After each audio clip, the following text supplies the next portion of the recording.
Could you see a future where major cities, metropolitan areas, major corporations, major banks actually had envoys to the United Nations, could become signatories to international treaties?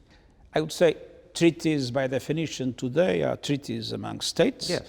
but we can find other instruments in which I believe the contribution of the private sector, the contribution of civil society can be incorporated. I think we need to have the capacity to reimagine the way international cooperation was established. Of course, we still need intergovernmental bodies, and governments have the legitimacy to represent their countries.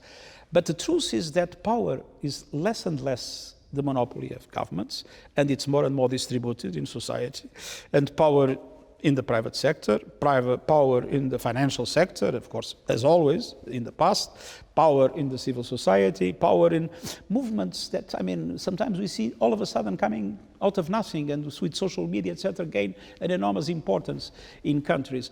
And so we need to have multilateral institutions in which cities have a word to say, and regions have a word to say, in which the private sector has a strong contribution to give, in which the civil society must be the environment in which new things are generated to force governments to move, and to have a multilateralism that is inclusive. You know, when you and I talk, we always are talking about challenges on the global stage. I'm wondering, what's a surprise that you feel optimistic about that isn't in the headlines right now? Can be small, can be big. No, the only thing that makes me optimistic is to see young people that are more cosmopolitan and that feel that they are citizens of the world.